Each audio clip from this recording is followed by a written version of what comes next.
welcome to another Looney Tunes review video. If you are new to the channel, make sure you subscribe to follow my journey to review all 1000 classic Looney Tunes shorts and give this video a like as well. So this is a review for Room and Bird, and with me today is someone who's not in my room, but he tweets like a bird, is my good friend Eli Copperman. Say hi. Hey, thank you. So, just a few bits of info to get underway. So, as mentioned, this is Room and Bird, released on the 2nd of June 1951. It had a blue ribbon reissue sometime in 1960. It's the 622nd in the series, and it's directed by Friz Freleng. You can find this on the Looney Tunes Gone Collection Volume 2 DVD set, but there is a HD version out there which has a better remastering, and hopefully that will come to light on physical media in the near future. In case you haven't seen this one, because, it's under copyright, can't show you the full thing here on YouTube, but essentially, there is an apartment where there are no pets allowed, but Sylvester and Tweety are snuck on by their respective owners. Once inside, Sylvester tries to catch Tweety as per usual, but later on, we get the apartment manager or security guard, I don't know what his title is, doorman, whatever. He's whatever they labeled him as. It's like, hey, bum, you want a job? Yeah. All right, come on in. That's right. And he investigates if pets have slipped by him, leading to a very funny gag at the end, which I'm sure we'll discuss. A few bits of trivia just to, before we discuss the cartoon itself. So the title itself is a play on the term room and board. I know it should be obvious to most of you, but hey, I feel it needs to be mentioned anyway. And around this time, we have Eugene Podany, I think that's how we pronounce that one, doing the music while Carl Starling recovers from an injury. And we also get some reused animation, but it makes sense here, and that's of course when Tweety sings his song. It's reused animation from earlier shorts such as Putty Tat Trouble. Now, one reference in the beginning may be familiar to some of you, perhaps not, I don't know, but I'll mention it anyway. So the reference, Baby It's Cold Inside. Now, at the time, that's a reference to the song Baby It's Cold Outside. That was a popular song by Frank Loesser, Loesser, and that was featured in the 1949 movie Neptune's Daughter with Red Skelton and Esther Williams, and it won the Academy Award for Best Original Song. And weirdly enough, where we were actually recording this when the Academy Awards for 2023 are happening, so that's kind of a weird coincidence right there. But you mentioned something interesting about the song. It's perhaps more popular, yes, than the movie it comes from. Well, in fairness, if a lot of songs that won for the Oscar are more popular than the movies that they came from, that probably tells you more about the movie itself, I mean, I actually haven't seen it, but it's also a song, I don't know if maybe I've heard it before, I don't know, but then again, it doesn't get cold enough to it's snow cold here. Outside. Yeah, so you're going to sing the whole thing for us, and it'll get claimed through YouTube and for copyright. Sorry, YouTube. I'm sure a lot of you have heard the song, but I don't want to play the song here for risk of getting copyright claimed. So, let's get into this cartoon, because I tell you, before I started covering the Sylvester and Tweeties, I kept forgetting that some of these are actually quite good. I never really thought much of these Sylvester and Tweeties, maybe because I watched more of the later ones, which perhaps aren't as good, but this one's such a good one. I mean, what do you think of it? Yeah, no, I really enjoy it. It's been a while since I've seen it, but I will say, looking back on it with fresh eyes, it kind of makes me realize how much I've valued the work of Friz Freleng. Shout out to my good friend Luke Perkins. Love you, man. He and I, we've sort of reevaluated a lot of our opinions on Friz Freleng for the better. We always appreciated him, but I think really looking at a lot of his stuff now, even his post-Warner Brothers stuff like the Pink Panther cartoons and the Dr. Seuss specials that he made it to Patty Freleng. I think what we've come to realize is that on top of being the most seasoned veteran of all the original Looney Tunes directors, I found personally that while he didn't try super hard like a lot of the other directors, like he never pushed stylistically like Chuck Jones, and he never pushed the insanity like Tex Avery or Friz Freleng, he knew exactly what he wanted to do comedy-wise, and a lot of people argue that like his films weren't as flamboyant as the other directors and so on and so forth. But what I've appreciated about Friz is that he always had a very specific niche and finesse for comedic timing and even spacing. Like he always knew where to drive the layouts and the compositions and the characters. The characters work so well within the gags. It's almost as if watching Room and Bird were watching a vaudeville play. And maybe not so much in terms of narrative structure, but more so in terms of where the gags are going. So you have a cartoon where these animals are at risk of being thrown out of an apartment building. And on top of the apartment owner himself being kind of aggressive, which was a trope that Friz loved using in a lot of his cartoons, like these really aggressive, mean, but maybe not the smartest antagonists. On top of all that, they knew where to elevate the comedy in the situation. A really good example is after Tweety mistakes Sylvester's insides in an elevator, and then he comes back out and a mouse comes up, and it's basically like a Teddy Roosevelt gag. That right there is just brilliant. I don't know if that was Friz's idea or the credited writers Warren Foster and Ted Pierce's ideas. Thomas Jefferson, he's not president anymore. He's dead. Dead? I didn't even know he was sick. They're good examples of the type of humor that Friz knew where to approach his subjects at. I think with so much stuff being built up as it goes on, the cartoon goes from, kind of slow pace to establish everything to really picking up speed, especially once the owner comes in and he is dealing with all these different animals. So I think overall, on top of Friz knowing exactly where to hit the proper comedic elements, he knows how to anticipate the audience's expectations. He was a perfectionist in the best possible way. I think we as cartoon fans should look back on what he did right for the cartoons, if that makes sense. Yeah, it does. And I should mention that elevator gag has Thomas Jefferson being mentioned. And I'll tell you, that gag threw me off in a good way. It was really funny. It made me go, what? Because how old is Sylvester then? It's like, oh, I didn't know Thomas Jefferson was sick.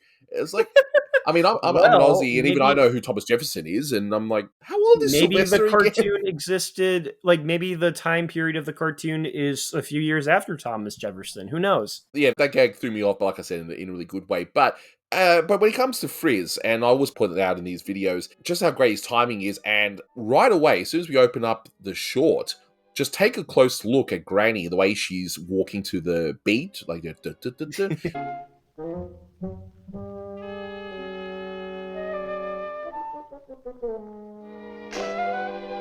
similar to what Sylvester would do, of course, when he's building some sort of a tower to reach the cage, which he does also do in this short. And of course, we get a butt joke as well, just to top it off, which is, I mean, come on. And we see that Sylvester has a different owner, which, well, we never see again, but okay. Well, it's just like Putty Tat Trouble. Sylvester has that one owner, and we never see her again. Yes, exactly. So maybe they just get sick and tired of Sylvester, and they just dump him on Porky, and, so we'll create our own little lore here and overthink these things, But anyway, But of course, they're both voiced by Bea Benaderet, so who is the main voice of Granny. But it's like, you know what? You're in the recording studio already. Can you just do that one line for this other Granny, please? Okay, sure. Why not? Why not? Why not? You're being paid. Now, there are two bits of this short that killed me, as aside from me going, what? To the Thomas Jefferson thing.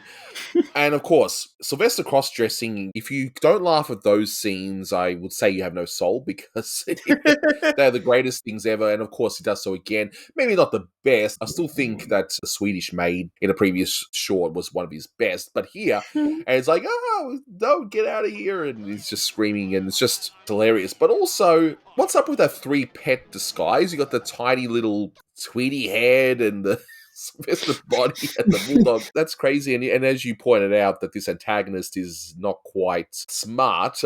No, low key, like he would have easily thrown Sylvester out in the old woman suit any day. That's right. It's interesting how, in the context of the short, that the animals are, of course, animals, right? And yet somehow in 2 bits, the antagonist understands what the animals are saying. So, of course, he hears Sylvester going, get out. And then he hears Tweety pretty much get out as well. It's like, okay, we'll just go with it. Who cares? Who cares about the logic? We'll just, it's still funny. We won't overthink these things. Cartoon logic, as they say, my friend. Exactly. And which is a great podcast as well. And I forgot to mention also with the timing, how great is the timing when Sylvester's on top of that bulldog? Oh, that's genius. I don't know, like anticipation is often one of the key elements of proper comedic timing. You don't know what's going to happen until the character realizes what's going on. And then Bang! That's it.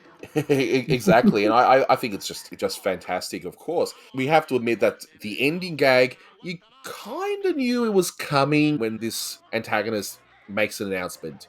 You knew that this was coming, but the way it's done exceeds your expectations. The whole thing about, all right, you're not allowed to have pets in here, and then we see. And all the animals come out. Actually, I do have a little bit of a devil's advocate to play with that. And this is a belief that I've had for a long time. Even if you see a scene or a joke or whatever coming, the way it's executed can still make you laugh or shocked. Like, the mindset is like, okay, we know what's going to happen, but how are they going to do it? And then if it's delivered well, you laugh hysterically, such as the case of this cartoon. Of course, you do have to wonder how to fit an actual elephant inside a room, but you know what?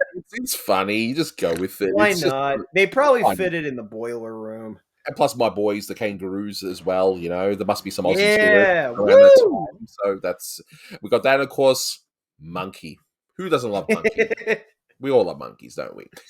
And now my good friend John, who's done a few of these recordings already, wants to add his thoughts on this short. So take it away, John. Aito, a pooty tat. It's me once again, good old John, and today I'm here once again to review this classic Sylvester and Tweety cartoon. So first, before all, I really like Sylvester and Tweety. I grew up watching many of these cartoons, and coincidentally, this cartoon, I have a lot of memories of it because I had the second Golden Collection. Here in Spain they sold the separately, it's a long story. But yeah, Room and Bird was included in the second Golden Collection, and I remember a lot this cartoon. So first of all, this is a phenomenal cartoon. By this point, the Sylvester and Tweety cartoons had arrived to the formula we know. Tweety alongside Granny or any character that he's keeper/guardian, and depending on the cartoon and the scenario, arrives to location. Sylvester is also there. Sylvester catches him and the mayhem begins. So about this cartoon, one thing is now the involvement of another threat, but this time for both Sylvester and Tweety, being the guard. The main objective in this cartoon for both of them is not to get caught by the guard, since the hotel doesn't allow animals.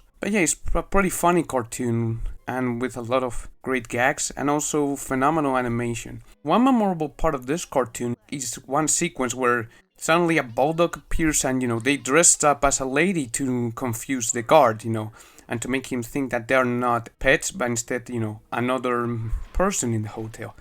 And then the ending is also another part I really enjoyed. Like, the guard finally has caught Sylvester and Tweety, and he decides to go to reception and say, "Alright, all animals on the hotel out." And there's a stampede of animals and they run over him.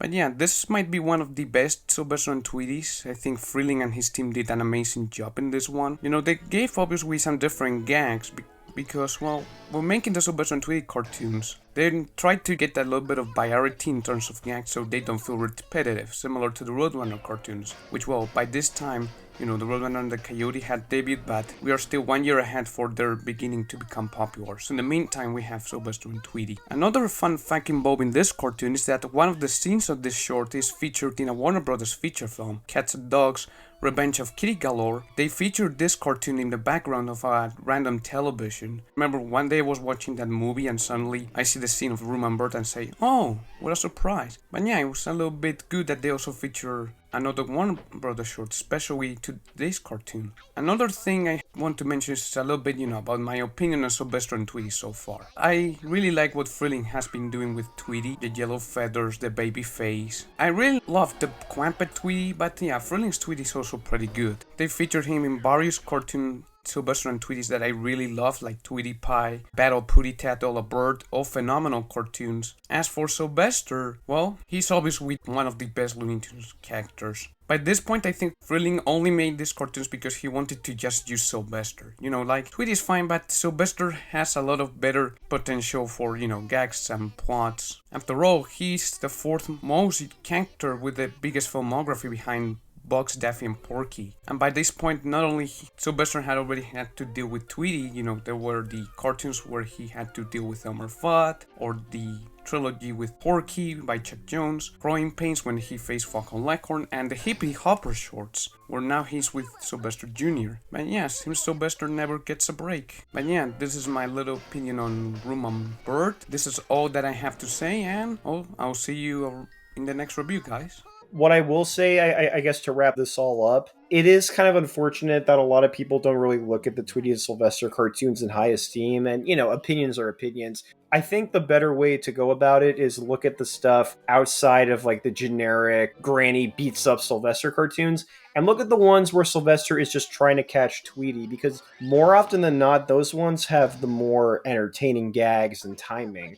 Because we already know what's going to happen in a Tweety and Granny and Sylvester cartoon. But what about one where Granny's rarely in the picture, if not at all? Exactly. She's just used here to get the plot started and get the story started, Oh, and yeah. of course set up the gag at the very end, and that's Oh, yeah. pretty much it, which I think is fantastic. So in terms of rating, I'm giving this one 8.5 out of 10. I really like this one. It was really funny, great timing, Like maybe great 3 gags. or 3.5 stars, I would give it. So you give it 3.5 out of 5? Yeah. Yeah. All right. So you do the star system. I'll do the 10 system. Letterbox, baby. Sorry. All right. I'll let it slide this time. But in any case, we'll wrap it up here. So thank you so much for watching, guys, and until next time, take care. Whoop. I thought I tore a putty tat. You did. You saw a putty cat, a moo-moo cow, a big gorilla, a titty-ass horsey, and a widow monkey.